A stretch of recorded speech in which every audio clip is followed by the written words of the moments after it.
What is it you wanted me to reconcile myself to? I was born here almost 60 years ago. I'm not going to live another 60 years. You always told me it takes time. It has taken my father's time, my mother's time, my uncle's time, my brother's and my sister's time, my nieces and my nephew's time. How much time do you want for your progress? I contend that the cry of black power is at bottom a reaction to the reluctance of white power to make the kind of changes necessary to make justice a reality for the Negro. I think we've got to see that a riot is the language of the unheard. And what is it that America has failed to hear? It has failed to hear that the economic plight of the Negro poor has worsened over the last few years.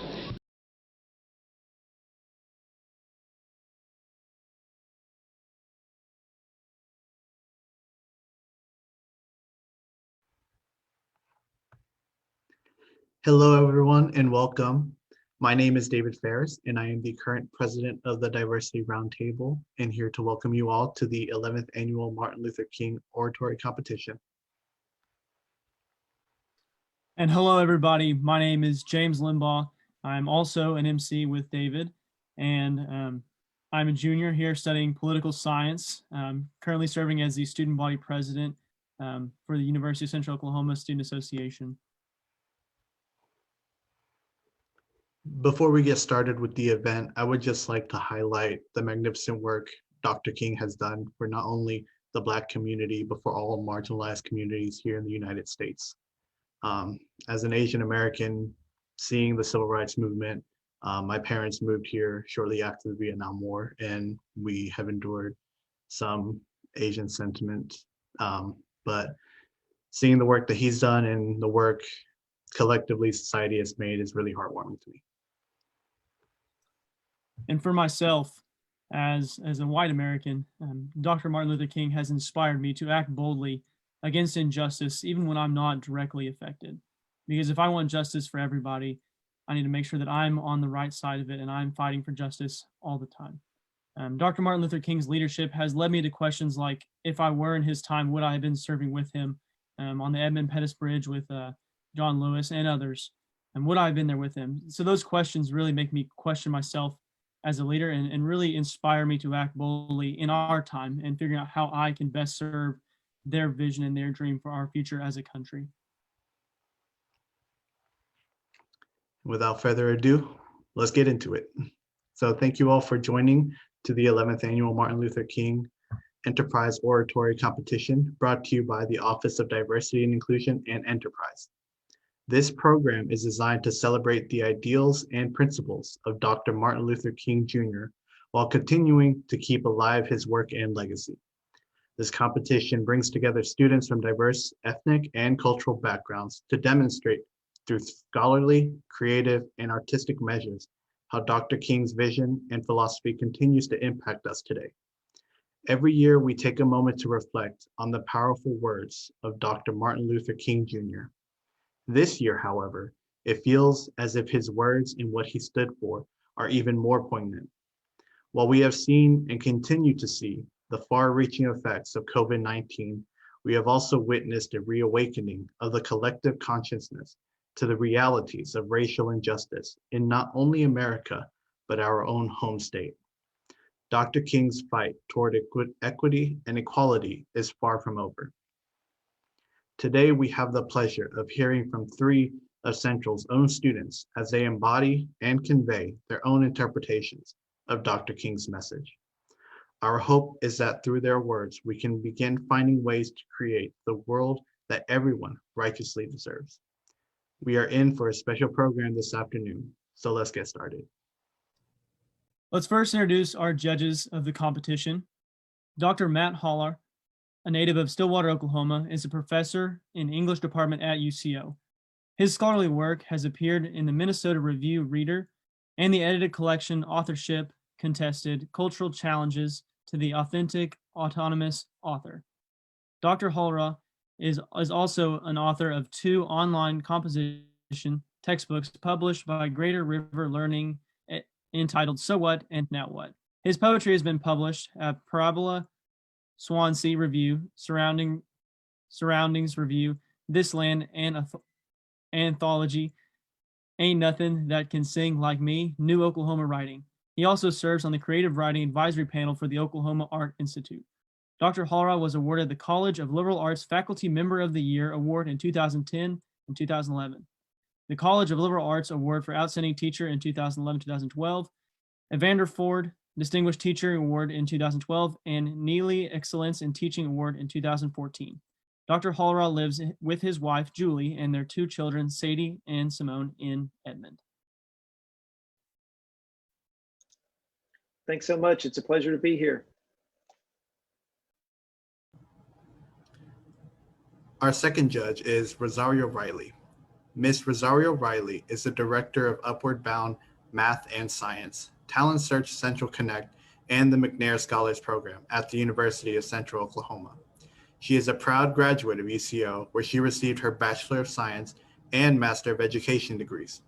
Ms. Riley has over 17 years of experience in college access and success programs in higher education. She is an active member of the UCO African American Faculty Staff Association and the Latino Faculty and Staff Association. Her passion and joy comes from mentoring and engaging with students from diverse backgrounds and their success into higher education. It's an honor to be here. And our final judge is Miss Marie Hazelton. Miss Marie Hazelton is a talent acquisition manager for Enterprise Holdings, which is the largest transportation company in the world, operating in over 90 countries. She oversees recruiting teams for the south central part of the U.S., including Oklahoma, Kansas, Arkansas, Missouri, and parts of Texas. She started with Enterprise as an intern 7 years ago and was quickly promoted to the management level before moving into HR side of the business. Competing with HR teams around the globe, she is ranked as one of the top 5 recruiters company-wide.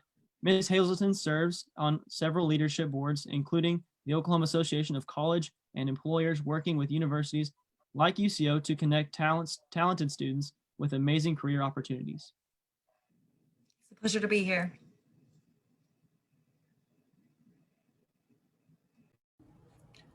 Historically, for our MLK Oratory competition, we have partnered with UCO's Gear Up program, which currently serves Del City, Midwest City, Millwood, and Western Heights High School, to offer high school students an opportunity to compete, share their perspectives during this incredible event. Unfortunately, due to COVID-19, our Gear Up students were not able to participate this year. However, we have the pleasure of welcoming Ms. Doreisha Stevens to the stage to share her original piece, The American Dream. Ms. Stevens was the 2019 Gear Up MLK Oratory competition winner and is now a freshman here at UCO, majoring in psychology, and is also a member of the Black Women's Initiative. Hi, everybody. Good afternoon. It's nice to see all of you all. I hope your day is going amazing. I'm a little nervous, so just bear with me. But here's my poem that I wrote, The American Dream. The American Dream. Is it really a dream or is it a nightmare? We sold this thing called the American Dream, but it is not. What's the probability of a white man getting shot by a cop?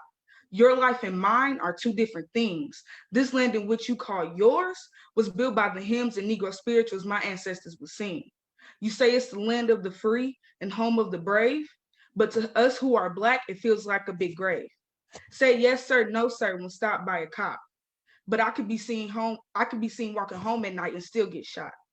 This America that you think is so great is really a conquer and divide motivated by hate. You say all lives matter as a rebuttal to us saying Black lives matter too. You believe the movement is racist because it doesn't involve you.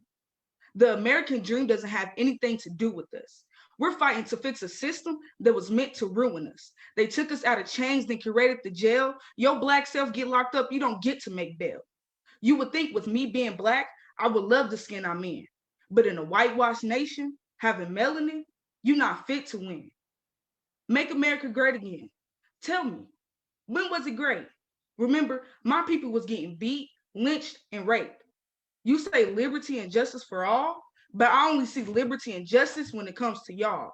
We scream, no justice, no peace. But we constantly see black and brown people dying at the hands of the police. The American dream. Is it really a dream or is it a nightmare? One day I pray that I wake up in a world that we don't have to scream Black Lives Matter and hope y'all stop killing us.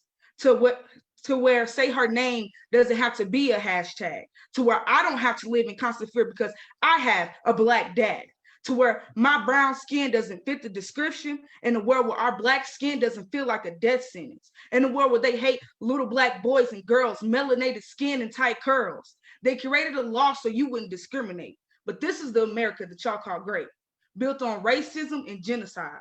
But I still struggle with my black pride, the American dream. Ms. Stevens, that was awesome. And thank you so much for that. Now let's get started with our first competitor. Before we get started, the competitors got to draw their place for the speaking order. So first up, we have Angelique Bruner. Angelique is a junior theater education major from Oklahoma City. When asked how Dr. King has influenced her, she said, by showing that going into situations with a peaceful mind and loving heart can get your ideas across better to a hostile crowd.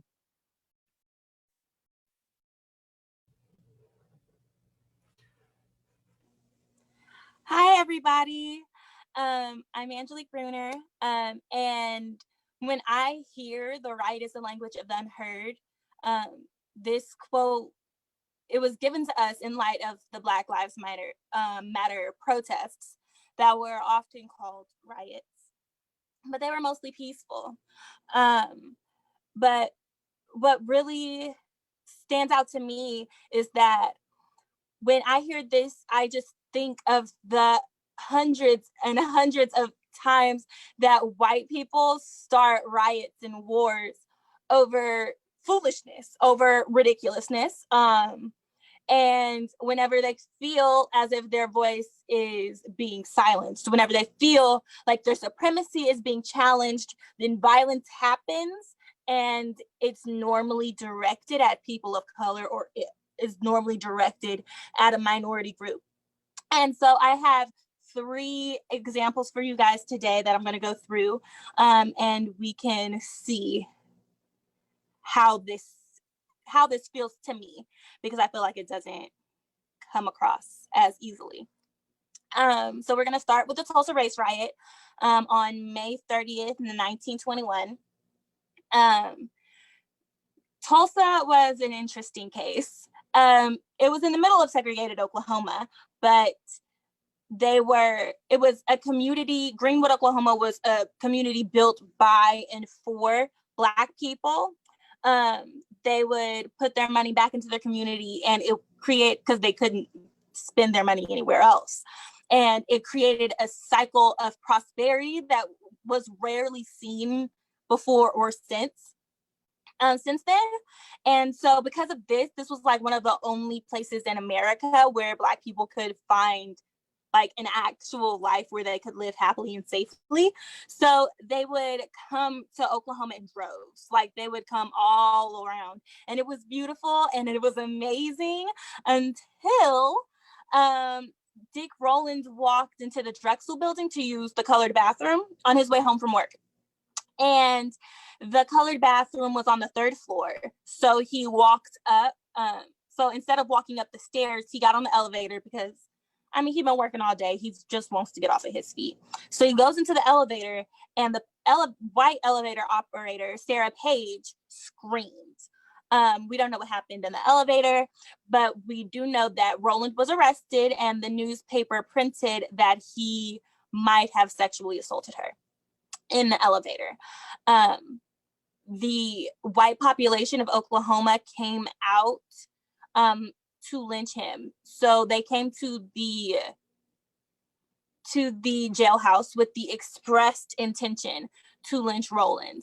About a dozen armed Black men showed up to defend him, and this created a fracas.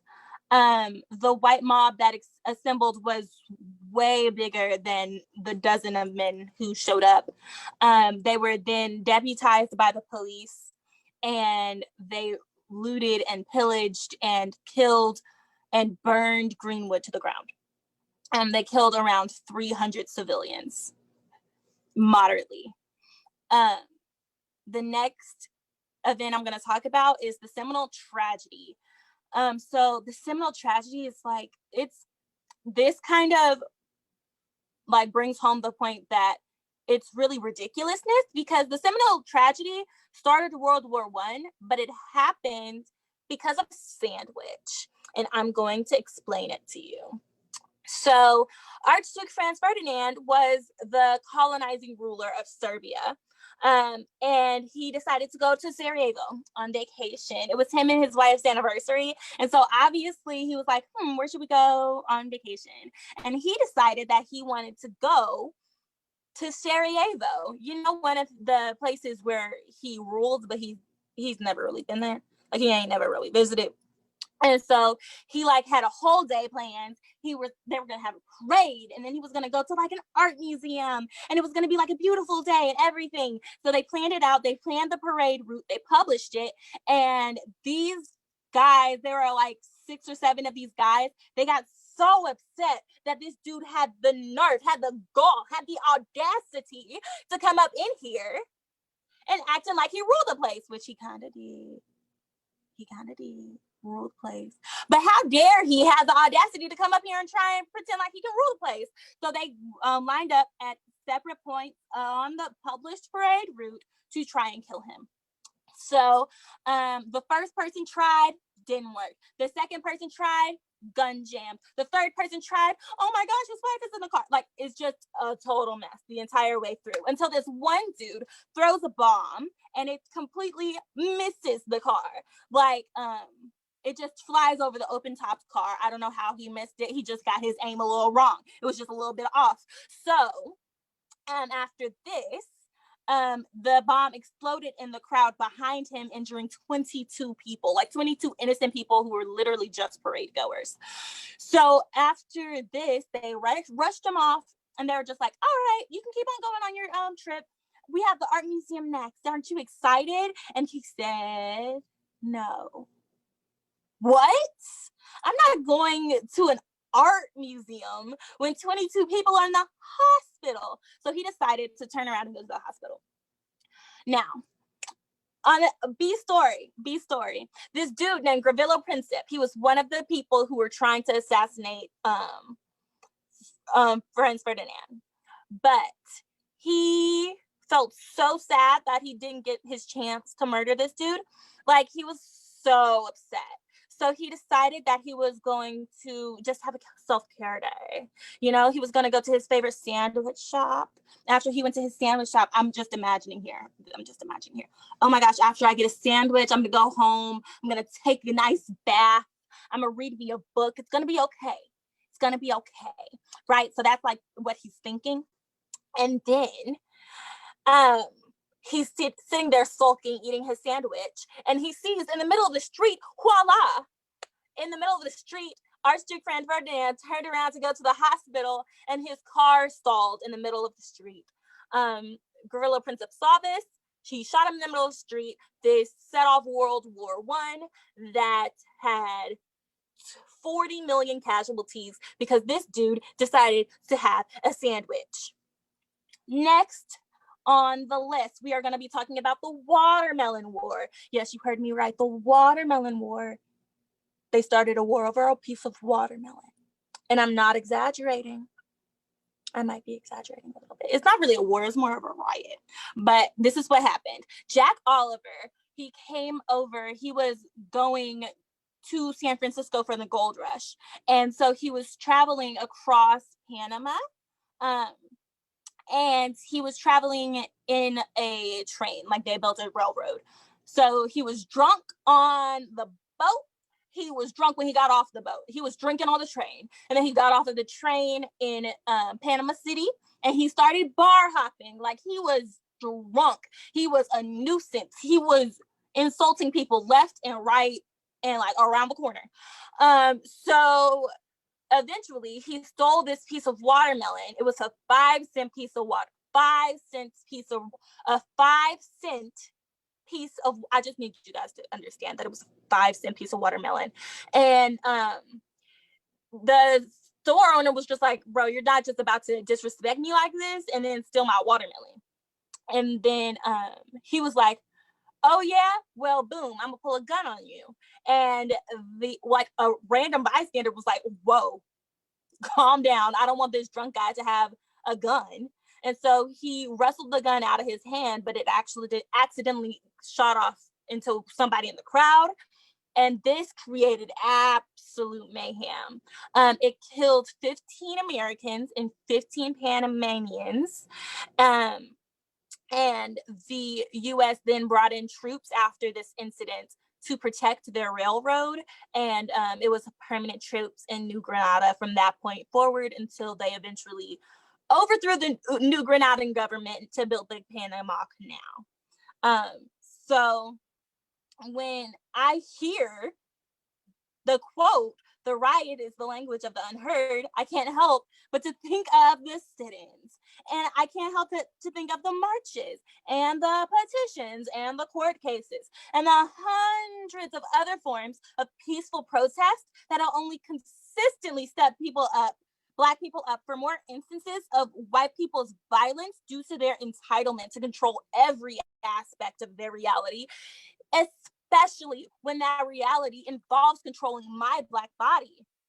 And so when I look back at the 400 years of Black pain and the 400 years of Black rage and the 400 years of Black fear that has existed in this country, I can't help but to think that this country is lucky as hell that what Black people want is justice, equality, and not justice. Thank you.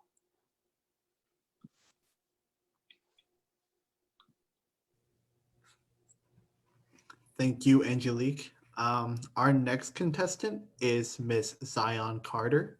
Zion Carter is a junior nursing major from Tulsa, Oklahoma, and she had this to say about Dr. King. Although equality is a challenge today, without the work of Dr. King, I would not have the opportunities that I have at hand now.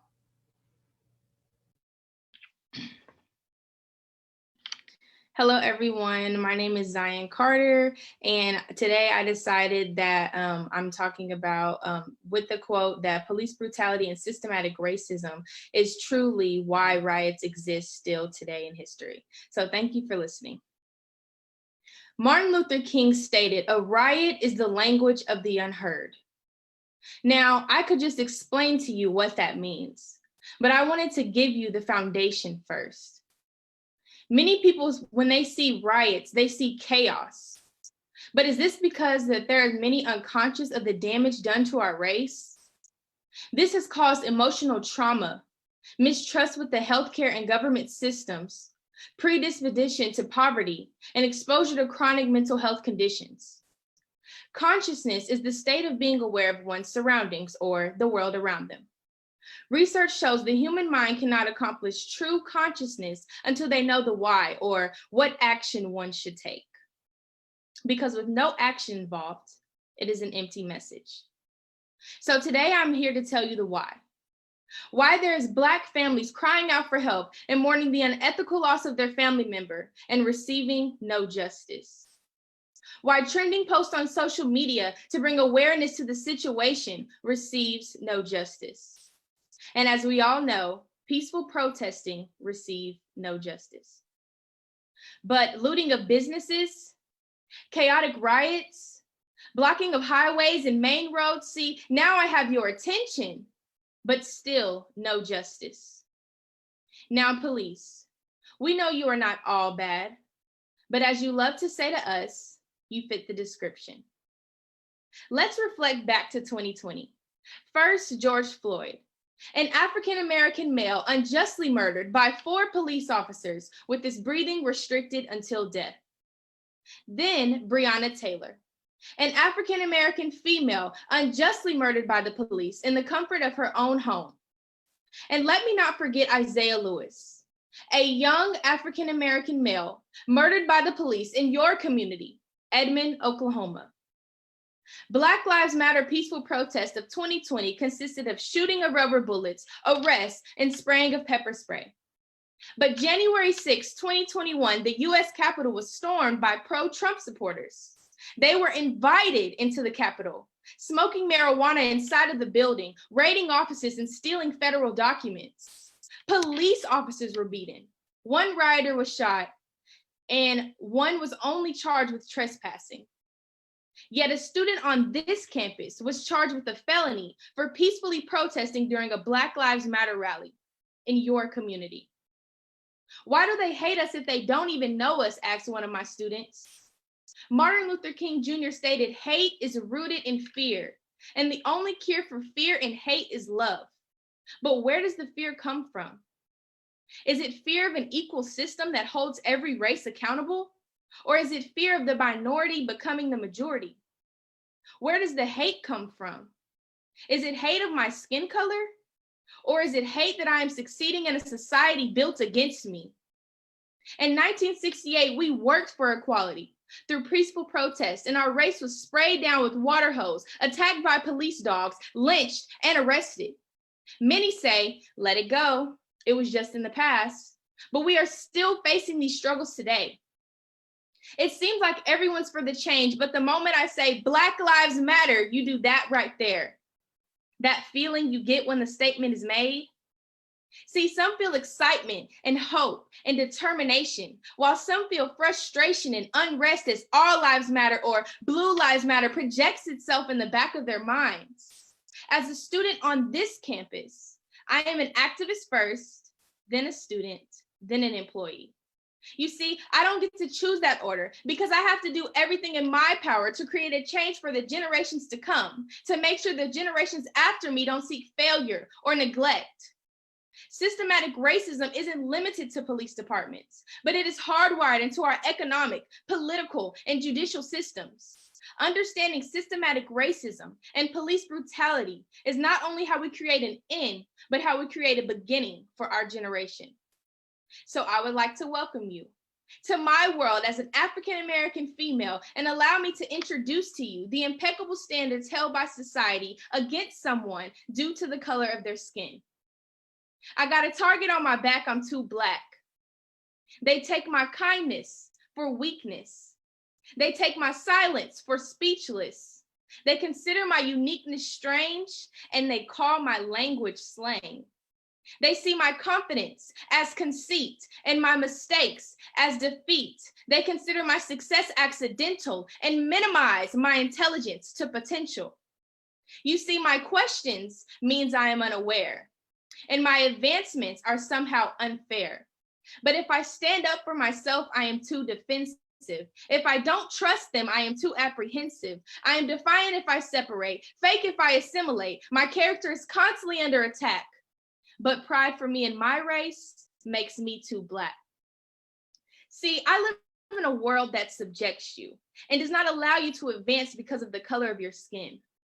I live in a world that I have to work 3 times harder and be 10 times smarter. See, with this skin, I don't get a privilege. I get neglect. And if it was not for people like Martin Luther King Jr., we would still be in bondage. Martin Luther King Jr. once said, "A riot is the language of the unheard."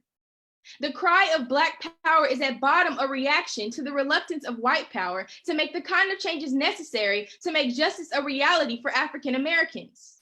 He stated, "We have got to see a riot as the voice of the unheard." And what is it that America has failed to hear? It has failed to hear the economic pull for Blacks has worsened over the years. It has failed to hear that large segments of white society are more concerned about tranquility and the status quo than about justice, equality, and humanity. It has failed to hear changes in standard ground laws and failed to see the outcomes of a fallen system.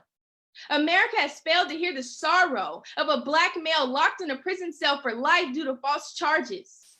I continue to remind myself that we did not come from slaves, but we came from kings and queens. And that feeling of uncomfortability is what creates change.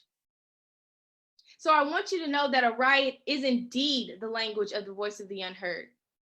And if things don't improve, we will keep seeing riots and violence throughout history.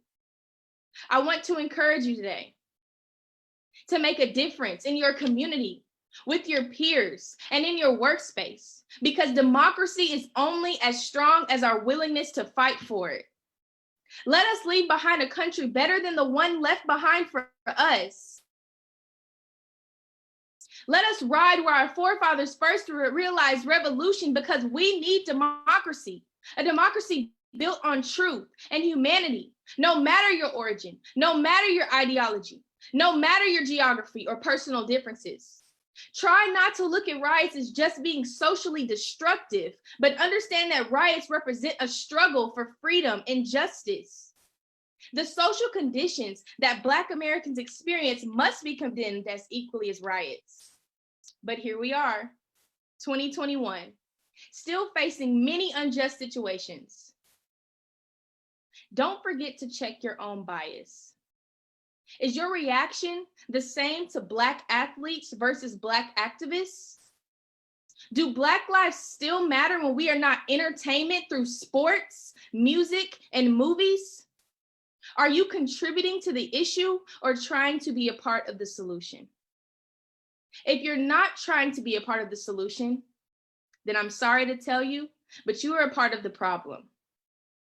When was the last time you talked with a person of color and checked to ask how they were doing instead of feeding your own fragility? Have you done so, or were you only interested during the current events like hashtag arrest the cops who killed Breonna Taylor or hashtag I can't breathe George Floyd? Because my life is more than a hashtag. My race is more than a hashtag. I want to leave everyone with this question today. How can we possibly portrayal over catastrophe? Thank you. Thank you so much, Ms. Carter. Next, we'll be having Christian Coleman. Christian is a junior international business major from Oklahoma City. When asked how Dr. King has influenced him, he said, "Dr. King's work has inspired me to not be afraid, but to use my voice and influence to foster change."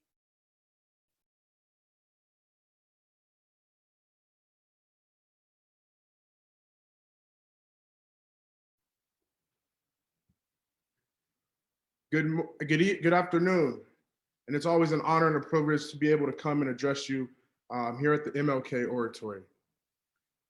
A riot is the language of the unheard. In a tide of retaliation, an oppressed people will rise.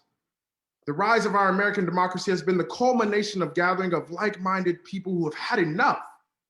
Enough in the courts, enough poor education, enough economic disenfranchisement, enough. And in my case, this was a nationwide cry for police accountability. May 31st, 2020, I made my way down Kelly Boulevard toward the Oklahoma City to the Northeast Cultural Center. As I approached, I could see a tired fight, hear the cries of desperation, and feel the soul of my community that day. We would walk the streets of our community in solidarity to the places that we found ourselves being belittled in the confines of lawmakers and law enforcers. Our current circumstances as second-class citizens have ultimately pushed our mind, our body, and our souls past its breaking point. As I began to move with the crowd toward the station, I got a phone call. And it sent me to a state of free travel through time, and my phone rang on the corner of Watts.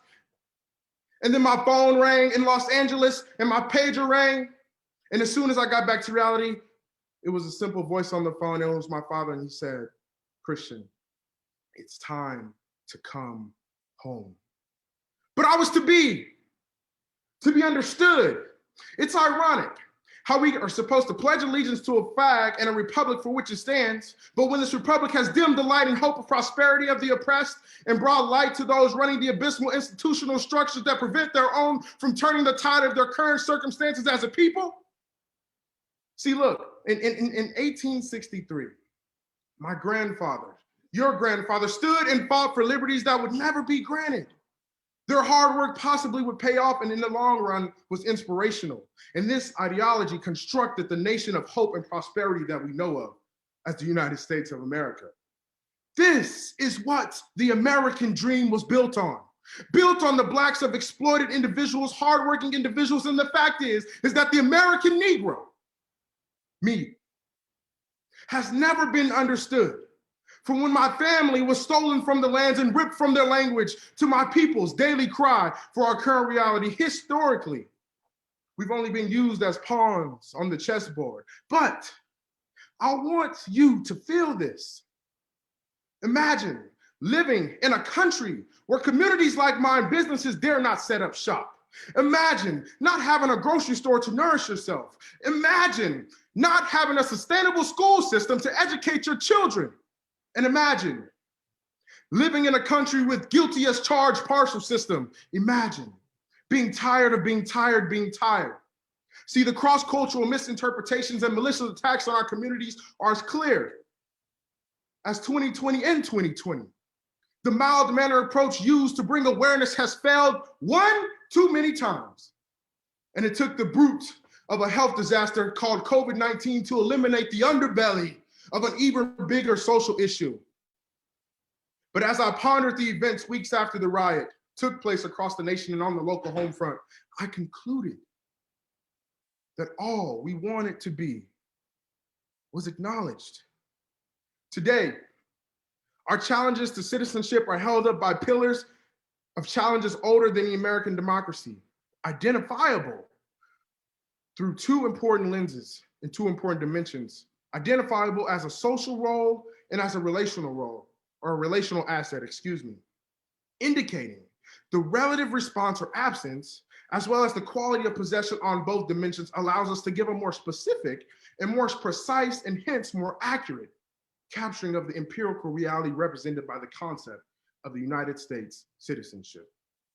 First, citizenship is not just a legal status. It needs to be practical and practice reality for it to have an impact on people's lives. As such, citizenship is associated with the role of being vested with certain rights and duties and protected by the government that wrote the laws and the government that enforces the laws. Second, citizenship is also a relational asset. And just like any other asset, it should be disputed. As an asset, the value of substantive citizenship is relational, which means its value is derived from how much substantive citizenship one or a group has compared to another person or group. Think about this. Treating this as a relational asset implies that its unequal distribution divides the people and privileges those who claim more citizenship than others. Through this, we have found our way to the state of our nation. A nation that is 245 years, 89,400 plus days, and 2.2 million minutes old that has failed to acknowledge my people longer than it took the time to free my ancestors. See, we don't just want our 40 acres and a mule, we want in our F-250. We want everything that is built into the framework of the American institution. And the denial of access to our institution prompted a riot to pique the interests of the American people. Where there is a will, there is a way in the size of a mustard seed. So we must stand to be liberated and sprout from social injustice conventions and traditional ideas, economic disenfranchisement, and the state of our citizenship. The liberation of the second-class citizens such as myself will come from producing an agenda that is parallel to the advancement of our people, supported by movements of our people, deeply rooted in the A, in the E, in the I, in the O, and the U's. And if you don't know, that's as simple as time as the vowels that we learned when we were in kindergarten or first grade. These are to be aware, to be engaged, to be informed, to be operable, and have formed a united front of citizenships who seek change, who have had enough. We must focus our efforts in all areas, but especially in criminal justice reform, education, and economic empowerment for the pulley of equal citizenship to come in our way. It is when these things are achieved that the social and economic plight of the American Negro from the 19th and the 20th centuries will emerge to new heights across the board. But as times progress, we've seen the confines of our democracy layer false reassurance that society has moved forward. But the fact of the matter is that there's an inverse reaction to this deceitful action. We've lived our lives with the structures that were built against us, and these structures have only grown stronger. And it took for protesters to show gallant demonstrations such as a riot, for us to finally wake up and see that Black men have died in North Africa fighting the Germans.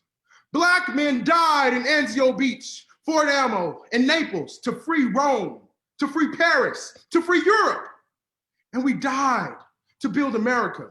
And America has rebuilt Germany. It's rebuilt Japan.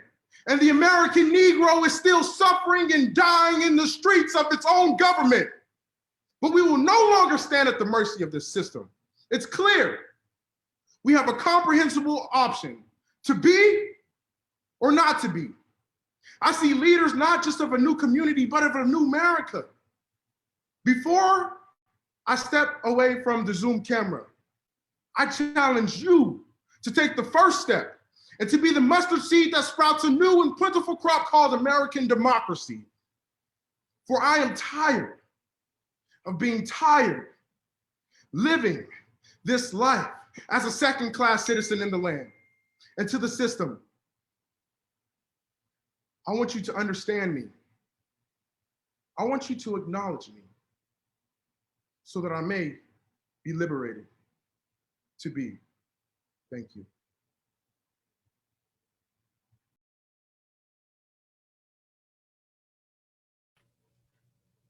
Those were fantastic speeches, all three of you. Truly fantastic. Your speeches were inspirational and echoed to the teachings and philosophy of Dr. King. While the judges are tabulating the scores, we are excited to invite to the stage our 2020 Miss Black UCO, Erica Burkett. Miss Burkett is a musical theater major, and her platform is Memories That Matter, raising awareness for Alzheimer's and dementia in the African American community. Hi, everyone. I hope that you guys can hear me. I'm going to be singing an original song that I wrote called America, and it discusses police brutality and things of that nature. So I hope that you guys enjoy.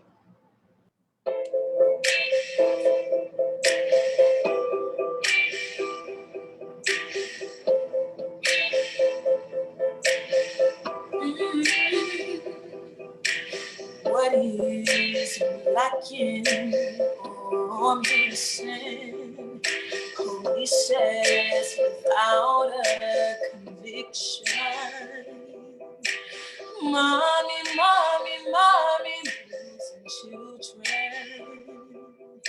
And we don't ever seem to take action until it's too late.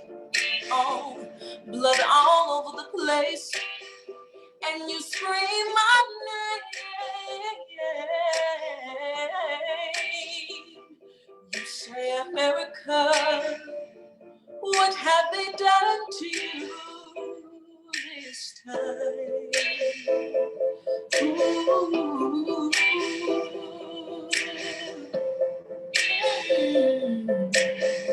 Yeah.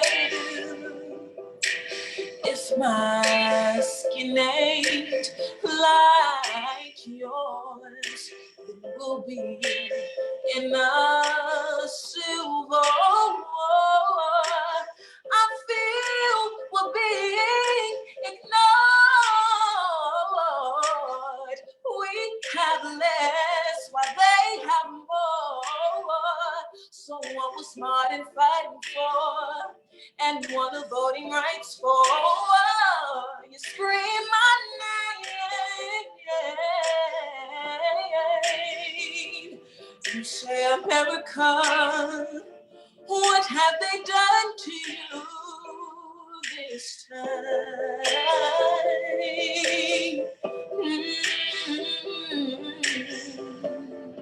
Yeah. Why you got all these chains on me? All these restraints on me? Ooh, bothering me. Supposed to be the land of the free. You look me dead in my face and say I'm not the same, but that don't mean a thing. 'Cause we were all the same, and it's never too late No, there's always room for change, and you scream my name. Oh,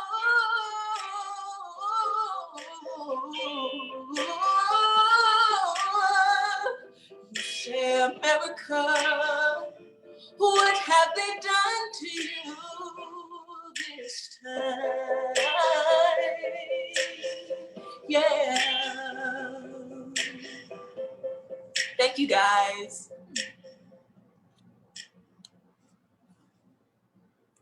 Thank you so much, Miss Burkett. That was amazing. Such a good job. Well, it looks like we have our winners. So I will announce them, starting with third place. Coming in at third place, we have Miss Angelique Bruner. Coming in second place, we have Christian Coleman. And then winning the Martin Luther King Oratory Competition in first place is Zion Carter. Congratulations, everyone. Thank you. Good job. Well done, everybody. Congrats. Thank you.